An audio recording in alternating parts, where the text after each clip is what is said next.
اور کسے پتا تھا قرآن کیا ہے اور حدیث کیا ہے؟ دونوں چیزیں اسی نبی کی زبان کو نکلتی تھی. میرے نبی فرماتے تھے صحابہ یہ لکھ لو اللہ کی یہ آیت ہے قرآن کی، اور آپ جب فرماتے تو فرماتے یہ میری حدیث ہے. زبان ایک ہے، اسی زبان سے قرآن کی آیت بھی نکل رہی ہے، اسی زبان سے حضور کی حدیث بھی نکل رہی ہے. کتنے صحابہ تھے کسی کو پتا ہے کہ قرآن کیا ہے؟ جبریل لائے، کب لائے، کون سی لائے؟ نبی بتائے تب پتا چلا. یہی علم غیب ہے، علم غیب پتا نہیں بدھو پرساد لوگوں کو یہ شعور نہیں ہے. اگر حضور نہ بتاتے تو میرے باپ کو پتا نہیں چلتا کہ قرآن کون سا ہے، حدیث کون سا ہے. اگر علم غیب تو صرف اللہ تو بتا دے. قرآن کو تو باضابطہ طور پر سیٹیفائی نہیں کر سکتا ہے کہ یہ قرآن کہتے ہیں اگر نبی کی زبان پڑھا جائے. تو امام پاک رخصت ہو رہے ہیں. ہم بھی جب رخصت ہوتے ہیں نا مدینے سے حاضری دیتے ہیں اللہ کی قسم، مان لو کسی کی آنکھ اگر چھلکتی نہیں ہے نا تو بہت سارے روتے دکھائی پڑتے ہیں، دہاڑے مار کے روتے ہیں. تو انہیں دیکھ کر کے ہر وہ شخص جس کی آنکھیں برستی نہیں اور دل میں یا اللہ جیسے یوں رو رہا ہے نا، ایسے میری آنکھیں بھی رونے لگے. کتنی اچھی بات ہے. رونے کی دعا مانگتے حضور کے روزے پہ لو، جیسے یہ رو رہا سرکار کے روزے پہ، اللہ مجھے بھی ایسی آنکھیں دے دے. اور جب ہم لوٹتے ہیں مدینے شہر سے اپنے ملک کی طرف، جب تک رسول کی مسجد گنبد دکھائی دیتا الٹے قدم چلتے رہتے ہیں، چلتے رہتے ہیں، چلتے رہتے ہیں. مڑ مڑ کے مدینہ مسجد نبوی دیکھتے رہتے ہیں، مینار دیکھتے رہتے ہیں، گنبد دیکھتے رہتے ہیں. روتے روتے حاجی واپس آتا ہے. کیا خیال ہے جس کا گھر مدینے میں، جس کے نبی اور رسول کا گھر مدینے میں، جنت کی کیاری ریاض الجنہ مدینے میں، جو جنت کی کیاری میں کھیلتا تھا، آج وہ مدینہ چھوڑ کے اس کانفیڈنس کے ساتھ کربلا جا رہا ہے کہ مجھے شہید ہونا ہے، واپس نہیں آنا ہے. دل پر کیا گزری، دل پر کیا گزری ہوگی. روتے روتی مدینہ گئی. یا رسول اللہ آپ نے مکہ کی حرمت کے لیے بھی مکہ چھوڑا تھا اور مدینہ آئے. آپ کا نواسا مدینے کی حرمت بچانے کے لیے مدینہ چھوڑ کے مکہ جا رہا ہے. آپ کی دیوار سلامت رہے، آپ کا در سلامت رہے، آپ کا گھر سلامت رہے، آپ کی مسجد سلامت رہے. لوگ آتے رہے، بخشش کی دعائیں مانگتے رہے، شفاعت کا سوال کرتے رہے، آپ ان کی جھولیاں بھرتے رہے. نانا جان نواسوں کی خیر بنانا دعا مانگتے ہوئے. ہزاروں صحابہ تھے مکے میں بھی اور مدینے میں بھی. امام پاک مکہ سے مدینے سے مکہ آئے اور مکہ میں پہنچے، پورا مہینہ رمضان کا گزارا. لوگوں کو پتا چل گیا امام کربلا جانے والے. ہر کوئی مشورہ دیا مت جائیے، مت جائیے، مت جائیے، مت جائیے.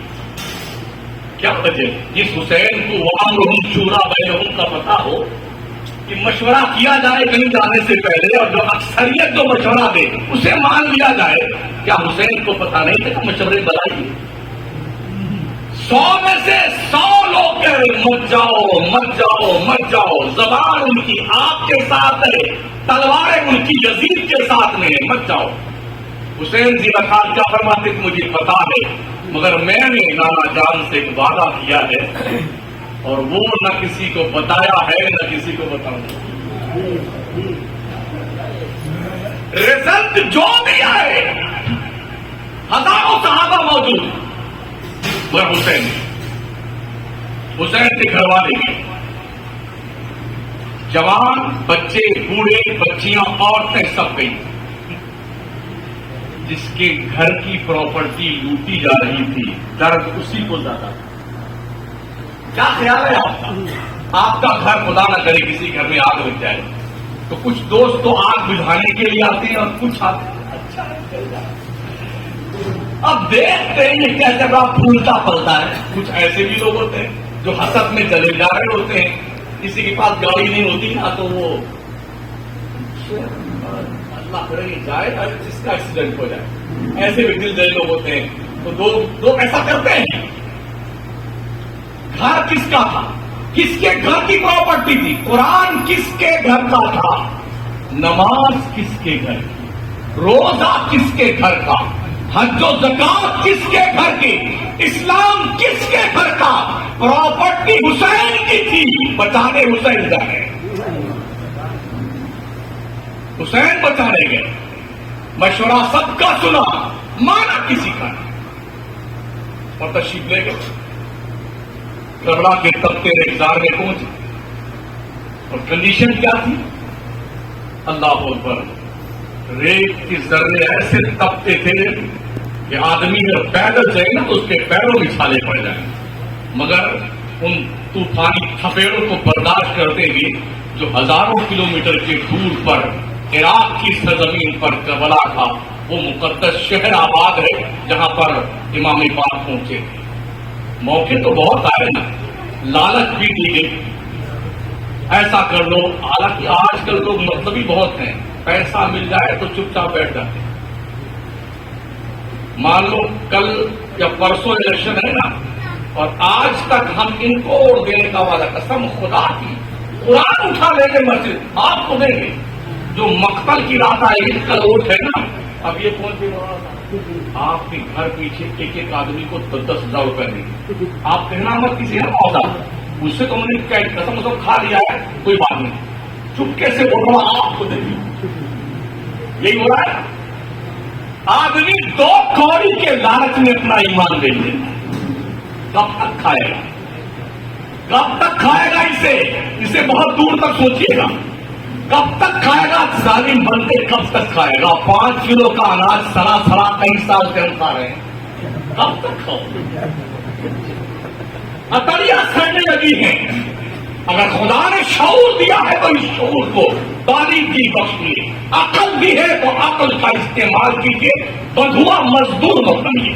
تو مقتل کی رات پہ یہ سارا ہیر پھیر ہوتا ہے، کربلا کی سرزمین پر پہنچنے سے پہلے آفر کی گئی تھی، جو چاہو ہم دینے کو تیار ہیں، یزید کے ہاتھ پر ہاتھ ہی تو دینا تھا، مگر ہاتھ دینے پر سر دینے کو ترجیح دیا، وجہ کیا تھی؟ ہاتھ دینے کا مطلب کمپرومائز کرنا کہ تو جو کرتا ہے وہ ٹھیک کرتا ہے۔ اگر امام پاک ایسا کر لیتے نا تو پوری دنیا اسلام میں یہ میسج جاتا، نبی کے نواسے جن کے گھر سے قرآن ملا، حدیث ملی، کعبہ ملا، مکہ ملا، مدینہ ملا، اللہ کی نماز ملی، روزے حج و زکات ملے، جب اس نبی کا نواسا ہی شرابی، کبابی، فاسق، فاجر، عیاش، فحاش، بےحیا، بے غیرت، ظالم، ملعون کی بیعت کر سکتا ہے، ہم تو کھلے ساڑ ہم کیوں نہیں کر سکتے؟ لیکن امام پاک نے کربلا میں تن من دھن سب کی بازی لگا کر کے خون میں نہا کر کے یہ میسج دیا، خون میں نہاؤ، زخم سہو، سر فدا کرو، جب وقت آئے دین پر یوں حق ادا کرو۔ جی ہم نے کتابیں پڑھی، دیکھا،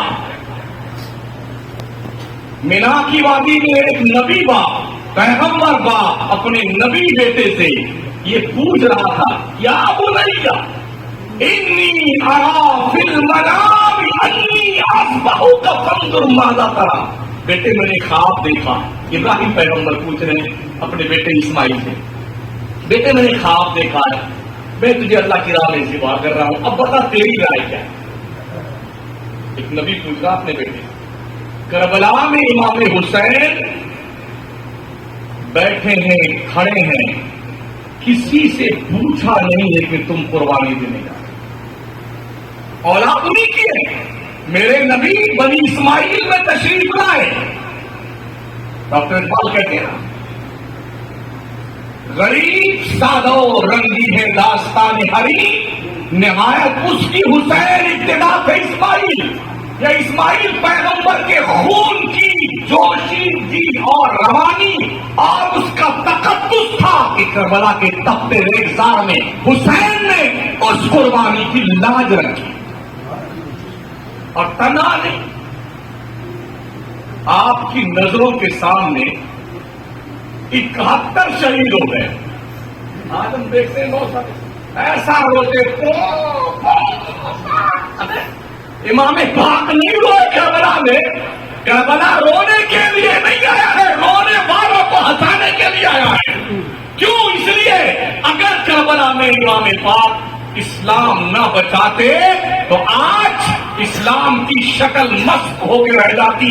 یہ احساس کربلا کے شہیدوں کے مقدر میں آیا.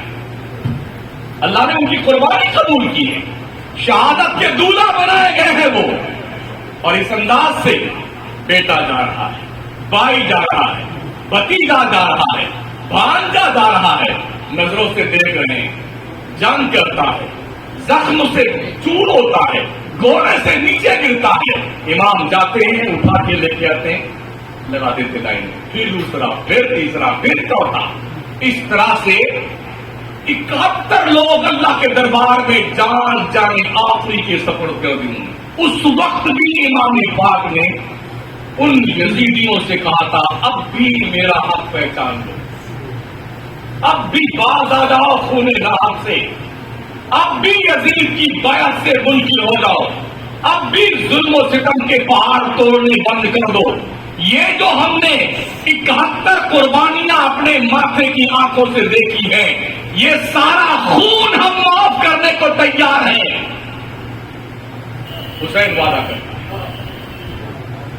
مگر جب فسق و فجور کے مت والوں نے دیکھا کہ امام اب اکیلے بنے, کوئی اور ان پر جان قربان کرنے والا نہیں, اکیلے زین العابدین وہ بھی اٹھے, بیمار تھے, لش کھا کے گر پڑے, پھر اٹھے. امام پاک نے کہا بیٹے تجھے نہیں قتل ہونا, تجھے شہید نہیں ہونا, تجھ سے تو میری نسل چلے گی. یہاں پہ تھوڑی دیر کرنے سے فل اسٹاپ دیتے ہیں. مکے میں کچھ زمانے سے پہلے جب میرے نبی تھے وہاں پر, تو لوگوں نے تانا دیا تھا مدینے میں کافروں نے, محمد تو اب تر ہے, ان کے 3 لڑکے پیدا ہوئے اور تینوں انتقال کر گئے, لڑکیاں صرف 4 ہیں, نسل لڑکوں سے چلتی ہے, تو اب تو محمد کا نام لینے والا کوئی نہیں رہے گا. تینوں لڑکے انتقال کر گئے. دل کو ٹھیس پہنچی میرے نبی کو. اللہ نے کہا محبوب غمگین مت ہو, انا اعطینا الکوثر فصلی لربک وانحر ان شانئک هو الابتر.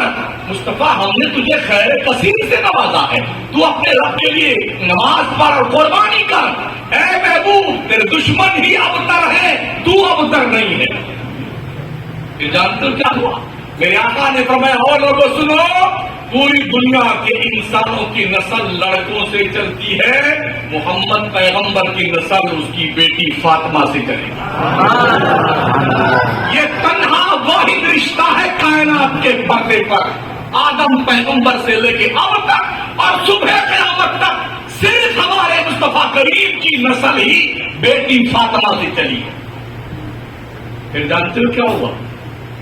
یزید نے بھی سوچا تھا حسین کو قتل کر کے ان کی نسل ختم کر دیں گے. تنہا زین العابدین واپس لڑ کے مدینہ آئے تھے. آج دنیا کے نقشے پر کوئی مائی کا لال یہ بتا نہیں سکتا یزید مرا تھا, یہ کوئی بتا نہیں سکتا اس کا مرگا کدھر ہے, اس کی سمادھی کدھر ہے, یہ کوئی بتا نہیں سکتا اس کی نسلوں میں کوئی زندہ ہے یا سب مر کر کے ختم ہوئے, کوئی نہیں بتا سکتا. ایک زین العابدین آئے تھے حسینی سید, اللہ کی عزت کی قسم پوری دنیا میں حسینی سیدوں کی بہار ہے. یہ شہزادہ دور کیا ہے, ایک زین العابدین میں اللہ نے وہ برکتیں رکھی ہے ہوئے زمین کا, کوئی حصہ حسینی سید سے خالی نہیں. یہ نبی کے نسل کی پرورش کرنے کی کرنی ہے. یہ حسینی سید کا معاملہ ہے. پیارے آقا صلی اللہ تعالی علیہ وسلم کے پیارے دیوانوں, امام پاک کی ایک نسل سے حضرت زین العابدین آئے, اور نسل حسینی کا حال دیکھے تو پوچھو مت ماجا, بہاریں ہی بہاریں ہیں, بہاریں ہی بہاریں. آج تک کوئی بھی کربلا کے حادثے کے بعد کسی ماں نے اپنے بیٹے کا نام یزید نہیں رکھا تو مجھے بتا دو. وہ بھی ڈر کے مارے نہیں رکھتے ہیں تو یزید کا گنجان کرتے ہیں. ایک ذاکر نائکا پیدا ہوئی, یاد ہے, بھی وہ دیش دروہی کے معاملے میں قریب بار ہے مہودے جی. اور ایک کوئی مرزا کا کیا تھا یوٹیوب پر, ہمارے اسٹوڈینٹ اسکول میں بہت سنتے ہیں, ان پگلوں کو مت سنا کرو. مجھے بتائیے ڈاکٹر کے پاس آپ کو دوا لینے جائیں گے یا قانون کی کتاب پڑھنے جائیں گے؟ ڈاکٹر صاحب ہیں, ان کے پاس آئیے اور ان سے کہیے ڈاکٹر صاحب اور ہم آپ کے پاس آئے ہیں اور ہمیں ایک مکان کا نقشہ بنا دیجیے. یہ کیا کہیں گے؟ بھائی صاحب کسی انجینئر کے پاس جائیے, آرکیٹیکٹ کے پاس جائیے, جو اس کا نقشہ بناتا ہوں, میں ڈاکٹر ہوں, میں دوا دے سکتا ہوں, مرض کی تشخیص کرتا ہوں. یہی تو کہیں گے نا. کسی بھی لوہار کے پاس جائیے جھمکی لے کر کے, ذرا اسے توڑ کر کے اس کو بڑھیا سے گندا بنا دیجیے, تو جانتے ہو ایک ہتھوڑا مارے گا نا اس جھمکی پتہ نہیں چلے گا. سونار کا کام سونار کرے گا, لوہار کا کام لوہار کرے گا. اور ہمارے پاس آ جائیے, ہم سے پوچھیے مولانا شمس الدین قادری, فرمائیے ذرا قاسم ندیمی صاحب آپ فرمائیے, مولانا اقبال صاحب آپ بتائیے, دل کا آپریشن آج آپ ہمارا کر دیجیے. کروائیں گے ہم سے؟ ہم تو ایسا چیز پا لیں گے, کلیجی الگ, گردہ الگ, دل الگ, مار مر کے تیار.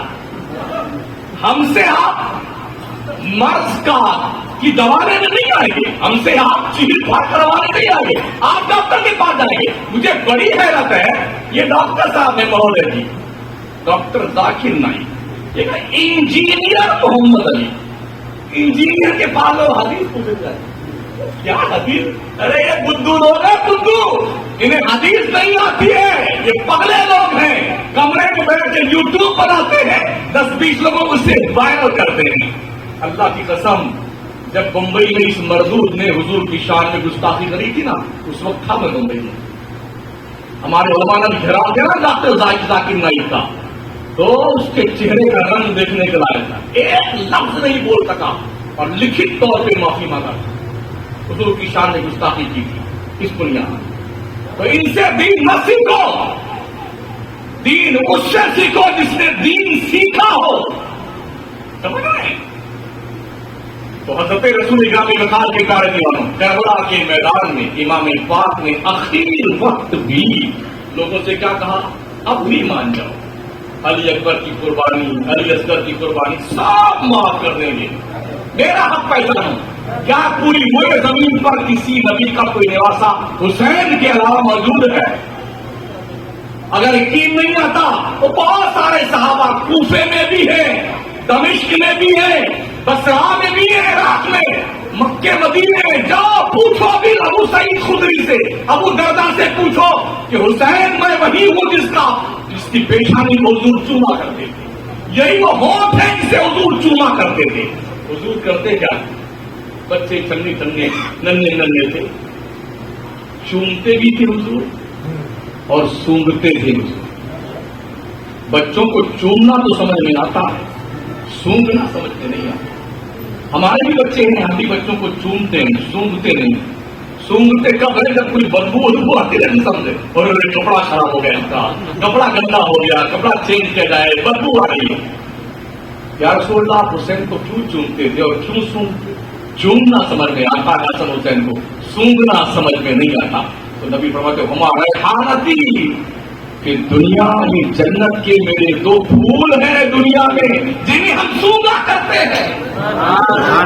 حسن حسین سے جنت کی خوشبو آتی تھی, جنت کے جوانوں کے سردار یہ. اور جب بھی مسجد نبوی میں آتے تھے نا, یہ حضور خطبہ دے رہے ہوتے تھے مسجد کے ممبر پر, چھوٹے چھوٹے تھے بچے, حرم سے نکلتے گھر سے جنتی کیاری میں سے چیرتے پھاڑتے گرتے پڑتے آتے, تو حضور خطبہ جمعہ کا بند کر کے ممبر سے نیچے اترتے, گود میں اٹھاتے, ممبر پہ بٹھاتے, پھر خطبہ شروع کرتے. جو کہتے ہیں کہ حضور ہماری طرح ہیں, ان سے کہہ دو تمہارا بھی لڑکا یا نواسا اگر مسجد میں اس طرح آ جائے تو میاں تم بھی اپنے لڑکے کو خطبہ بند کر کے اٹھا کے گود میں ممبر بٹھانا, پھر خطبہ شروع کرنا. میں سمجھتا ہوں عمران صاحب اگر ایسا کر لیں, کوئی امام صاحب جمعہ کے دن کر لیں نا, تو اثر کی نماز انہیں پڑھانے نہیں ہوتی. امام صاحب جائیے, ہم کو ایسا امام نہیں چاہیے جو خطبہ چھوڑ کے اپنے بچوں پہ رکھا.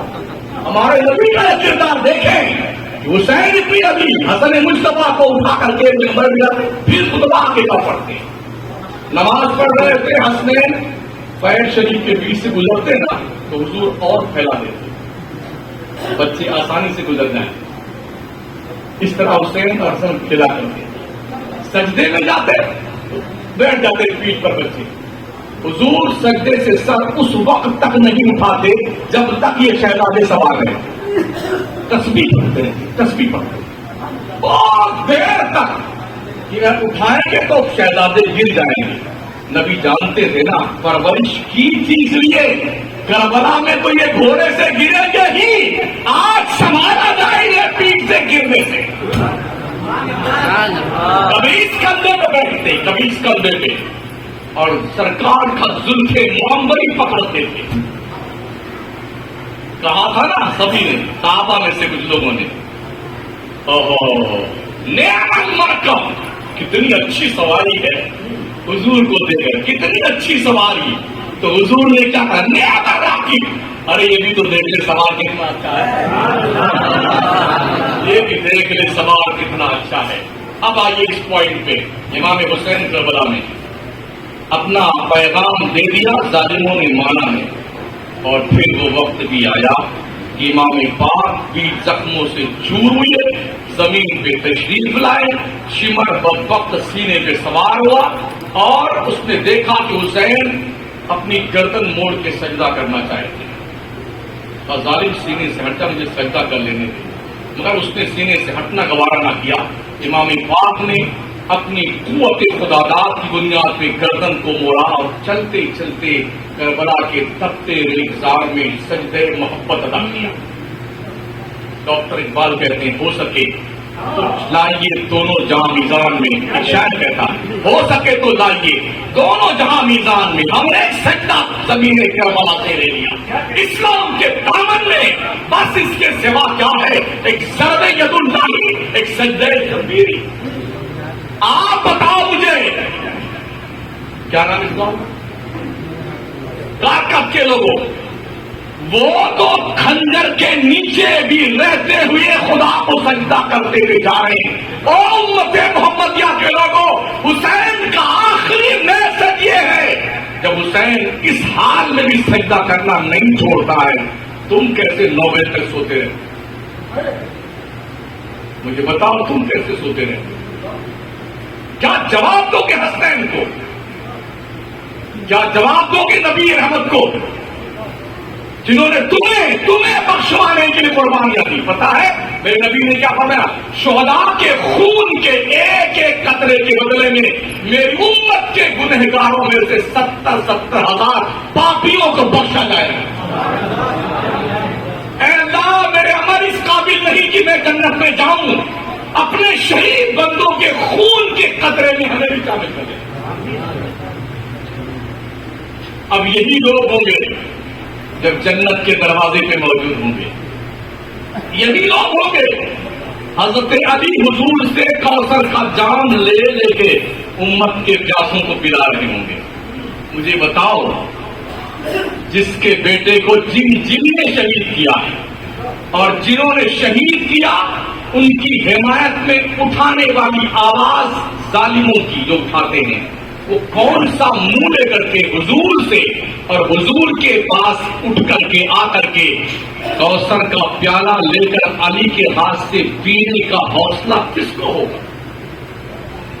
اہل بیت مصطفیٰ کے لوگ سامنے کیسے لوگ جائیں گے کہ مجھے بھی پلا دیجیے؟ اگر پوچھا گیا، اور ضرور پوچھا جائے گا، کربلا میں ظلم و ستم کرنے والوں، تمہیں بھی کوثر کا جام چاہیے؟ ان الذین یؤذون اللہ ورسولہ لعنهم اللہ فی الدنیا والآخرہ۔ اللہ رسول کو جب تکلیف جو لوگ دیتے ہیں، اللہ رسول کو تکلیف دے سکتا ہے؟ کوئی اللہ کو تکلیف دے سکتا ہے؟ نہیں۔ تو کیسے کہا اللہ نے؟ جو اللہ کو تکلیف دیتا، جو رسول کو تکلیف دیتا ہے، مطلب یہ کہ جو رسول کو تکلیف دیتا ہے، اس تکلیف سے خدا ناراض ہوتا ہے، اور رسول اپنے نواسوں کو قتل کرنے والوں کو کبھی معاف کریں گے؟ اپنے گھر والوں پہ 3 دن سے پانی ڈالنا بند کرنے والے ظالموں کو معاف کریں گے؟ فاطمہ زہرا کبھی معاف کریں گی ان کو؟ فاطمہ کو تکلیف جو دیتے ہیں ان سے حضور کو تکلیف ہوتی ہے، حضور کو تکلیف ہوتی ہے، اللہ ناراض ہوتا ہے۔ آقا فرماتے ہیں احب اللہ من احب حسینا وابغض اللہ من ابغض حسینا، اللہ اس سے پیار کرتا ہے تو حسین سے پیار کرتا ہے، اللہ اس سے دشمنی کرتا ہے جو حسین کا دشمن ہے۔ اپنی جگہ متعین کر لو، آپ کہاں رہنا چاہتے ہو۔ اگر آپ حسینی ہیں، حسین سے محبت کرتے ہیں، حسین سے پیار کرتے ہیں، تو سینہ پیٹ کر نہیں، خنجر چلا کے نہیں جسم پر۔ ان کی وفاداری کا ایک ہی پروف ہے زندگی کا ہر لمحہ امام پاک کے کردار کا آئینہ دار ہو جانا چاہیے۔ جب بھی مسجد کا مؤذن اذان دے، ماؤں کی ذمہ داری یہ ہے اپنی اولادوں کو لات مار کے جگہ دیا گھر سے پہلے جا کے نماز پڑھ کے آ، یہ ماؤں کی ذمہ داری۔ کچھ ماؤں کو کہتے ہیں میرا گڈو رات میں 3 بجے سویا، کوئی گڈو تو نہیں آتا تو ہوں گے ذرا کیا بگاڑے۔ ایگزامپل، میرا تو بھی رات میں 3 بجے گڈو سویا، اگر جگہ ہوگی تو نیند خراب ہو جائے گی، خدا نہ کرے تمہارے گھر میں آگ لگ جائے اور گڈو 3 بجے آ کے سویا ہو تو ماں کا گھر ہے، اپنے گڈو کو کیسے جگاؤ؟ 3 بجے آ کے سویا ہے، میں جگہ سوہا ہو جائے گا، بیٹا جلدی کوئلہ بن جائے۔ دنیا کی آگ سے جلنے کے لیے، بچانے کے لیے ماں لات مار کے اپنے بچوں کو گھر سے نکالو، جلدی باہر نکل کر کے، جلدی باہر، ارے آگ لگ گئی۔ جہنم کی آگ میں جلے گا جب آپ کا بچہ، کیا لگے گا؟ اگر نماز نہیں پڑھتے ہو تو جہنم میں جلائے۔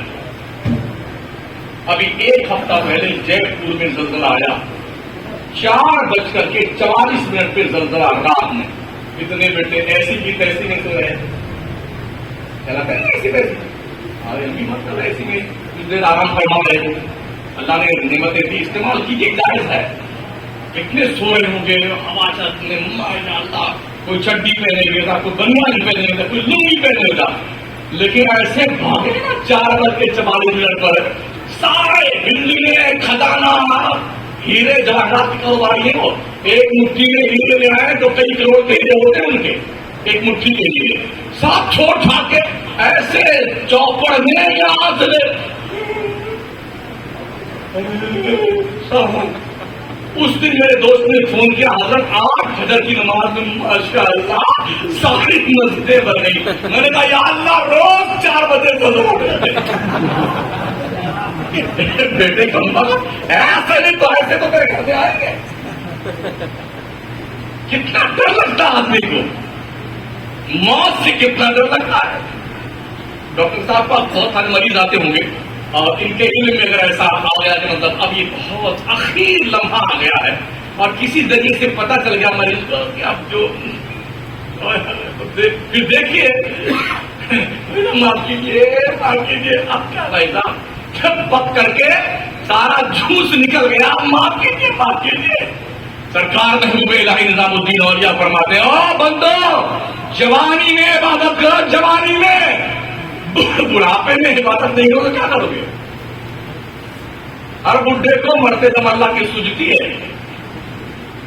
اور ویسے بھی دیکھ لیجیے ابھی ہر مسجد میں ماشاءاللہ کتنی کرسیاں رکھی ہوئی ہیں، ہر مہینے طیبہ میں جائے حضرت ہزاروں کرسیاں ایک دم ایک کنسل کے 2 کنسل کے ایسے آئیں گے۔ ابھی ٹھیک ٹھاک ہو، یہ دن نہیں آئے، کہیں ایسا نہ ہو جب تم سجدہ کرنے کی سوچو اللہ تیری کمر ایسی ٹائٹ کر دے گا جھک نہیں پائے گا،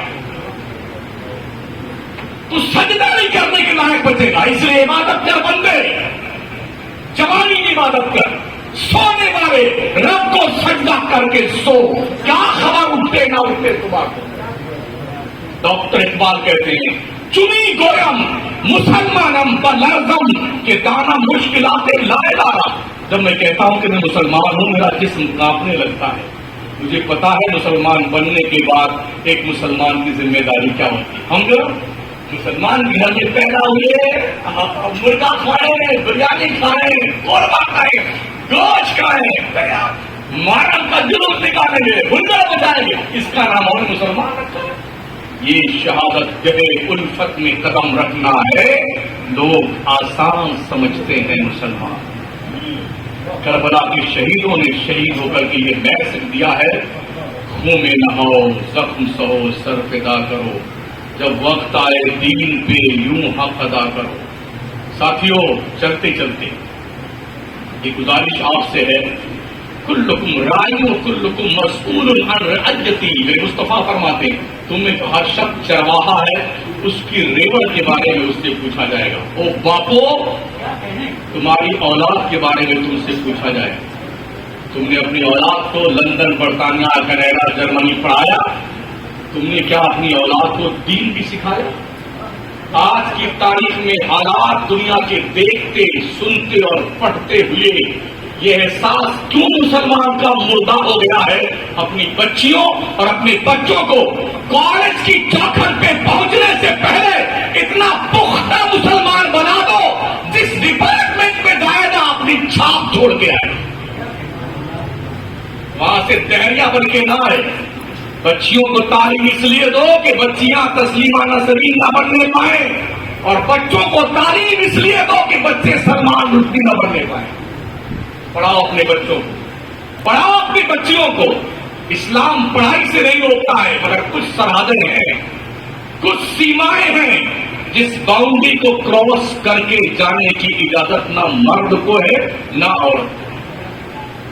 ایسی زندگی سے جہالت بہتر ہے جس زندگی میں کفر کا دروازہ کھل جائے، شرک کا دروازہ کھل جائے، اسلام سے دور رہنے کا دروازہ کھل جائے۔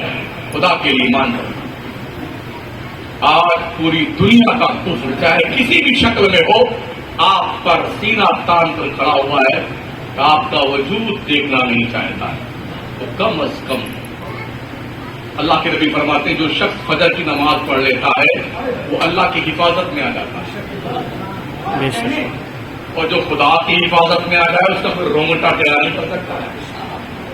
ایگزامپل، پورا مکہ پیچھے پڑا تھا ہمارے نبی کے، ہجرت کی رات میں غار ثور میں میرے مصطفیٰ اندر گئے تھے نا، رب نے حفاظت کرنی چاہیے، مکڑی کے جالے سے حفاظت کریں۔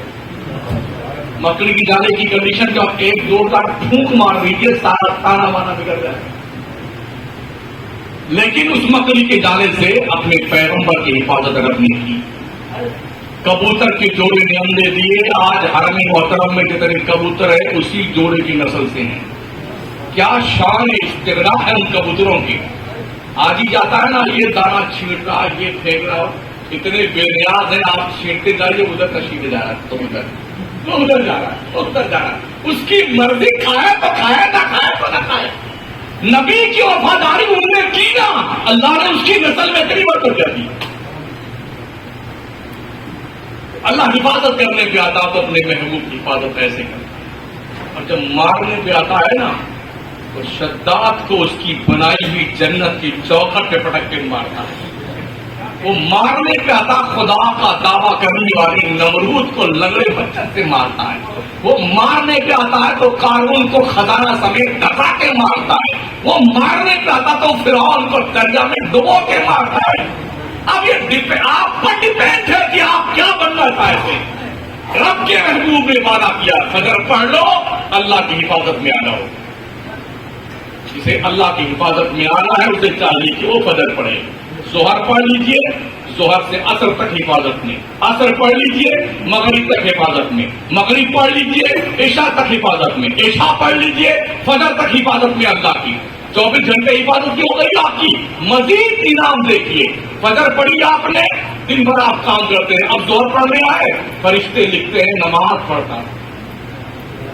ظہر پڑھ لی آپ نے، عصر تک آپ کام کرتے ہیں، دنیا کا فرشتے لکھتے نماز پڑھ رہا تھا۔ عصر پڑھ لی آپ نے، مغرب پڑھنے آئے، آپ بیٹھے گپے لگا رہے اپنے گھر میں، فرشتے لکھتے نماز پڑھ رہا تھا۔ مغرب پڑھ لی آپ نے، عشاء پڑھنے آ گئے، فرشتے لکھتے نماز پڑھ رہا تھا۔ عشاء پڑھ لی، تن مار کے سو گئے، فجر میں اٹھتے، رات بھر سوتے رہے، فرشتے لکھتے نماز پڑھتا رہا۔ کتنا منافع چاہیے، کتنا فائدہ چاہیے۔ رب کو مت بھولو، اللہ کو بھول جاؤ گے نا تو کہیں بھی نہیں رہو گے. آخری بات اللہ فرماتا ہے یا ایھا الانسان ما غرک بربک الکریم الذی خلقک فسواک فعدلک فی ای صورت ما شاء رکبک. او انسان تجھے کس چیز میں اپنے رب سے دھوکے میں ڈالنا تھا؟ تیری بلڈنگ نے، مرسڈیز کاروں نے، دوست احباب کی منڈلی نے، خاندان کا لمبا چوڑا ہونے میں، پراپرٹی کی کثرت نے، بینک بیلنس فکس ڈپازٹ نے، کس چیز نے دھوکے میں ڈال رکھا ہے؟ اس رب کی طرف سے جس نے تجھے بنایا تو بہت اچھا بنایا، فری آف چارج. کوئی پیسہ لیا؟ یہ آنکھ اگر اللہ یہاں کے بجائے یہاں لگا دیتا ہم کچھ کر سکتے تھے. یہ ناک شریف اگر پیشانی پہ ٹکا دیتا ہم کچھ کر سکتے تھے. ٹانگیں سر پہ انگوا دیتا ہم کچھ کر سکتے تھے.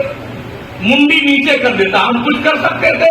مگر نہیں، اللہ نے یہ چہرہ اپنے چہرے پہ پیدا کرنا ہے جیسا کہ اس کی شان کے لائق. بڑا خوبصورت رب نے بہت خوبصورت بنایا ہے، سمجھ رہے ہیں؟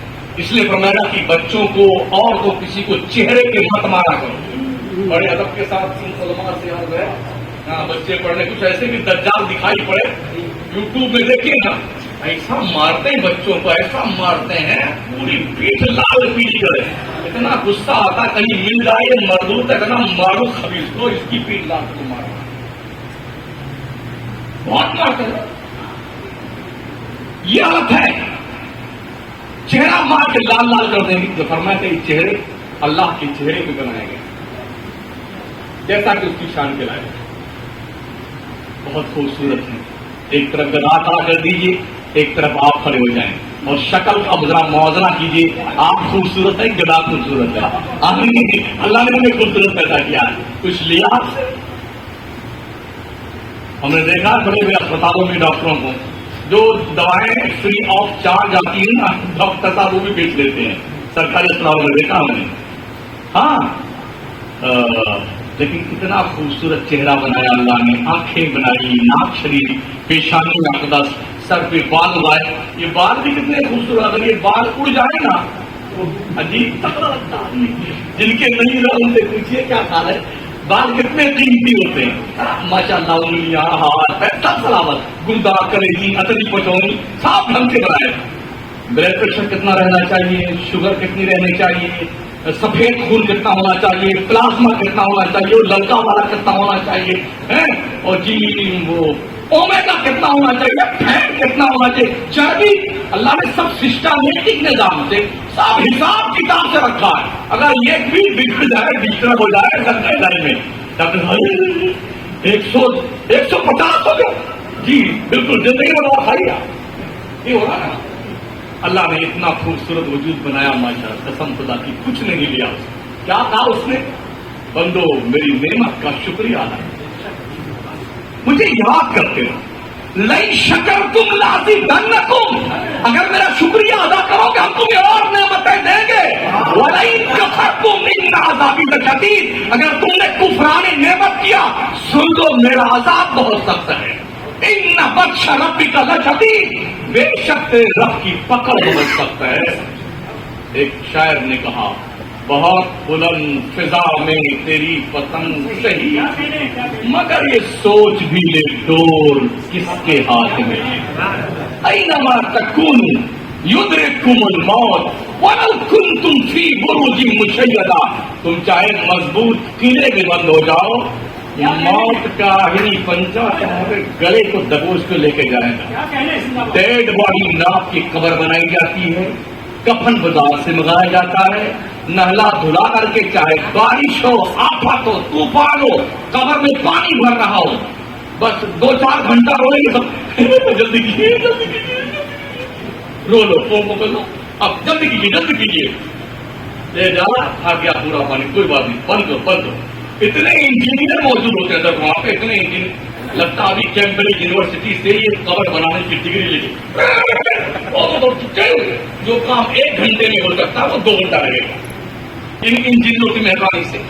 اور کوئی بائی پاس رستہ نہیں قبر میں. ہاں دھیان رکھنا، ناپ کے بنایا جاتا ہے. منہا خلقناکم وَمِنَا نُخْرِجُكُمْ تَارَةً أُخْرَىٰ۔ ابا آپ جانو، آپ کی خبر جانے، ہم پچھلے بٹوارا کرنے کے لیے بلڈنگ کتنی ہے، جائیداد منقولہ کتنے، لائف انشورنس کی پرچیاں کہاں ہے، خزانے کی چابی کدھر، گاڑی کتنی ہے۔ ہم نے تو یہاں پر دیکھا تیجے کی فاتحہ سے پہلے لٹیٹے جاتی ہیں بھائیوں میں، جنگ چالو، جنگ چالو۔ آگاہ اپنی موت سے کوئی بشر نہیں، سامان 100 برس کا ہے، پل کی خبر نہیں، یہ نماز تیری قبر میں روشنی بن کے آئے گی۔ یاد کر خدا کو، نماز پڑھا کر بندے، یہی جہاں ماں جواب دے دے، باپ بھگا دے، بیٹے بھگا دے، نہ تیرا باپ میں، نہ تیرا لڑکا، نہ تیری ماں میں، نہ تیری لڑکی، نہ تیرا بھائی میں، نہ تیرا بھائی، نہ کرے، وہاں پر یہ نمازیں کام آئیں گی، روزے کام آئیں گے، اچھا اخلاق کام آئے گا، پیار سے باتیں کیجیے، حسن سلوک سے لوگوں سے پیش آئیے، بڑوں سے عزت کیجیے، چھوٹوں سے پیار کیجیے، غریبوں کی مدد کیجیے، مدرسے چلائیے، علم کو فروغ دیجیے، اس طرح کی پاکیزہ محفلیں کیا کیجیے، اللہ گھر بھی سلامت رکھے گا، گھر بھی سلامت رہے گا۔ استغفر اللہ ربی من کل ذنب واتوب الیہ، لا الہ الا اللہ محمد رسول اللہ۔ السلام علیکم ورحمۃ اللہ۔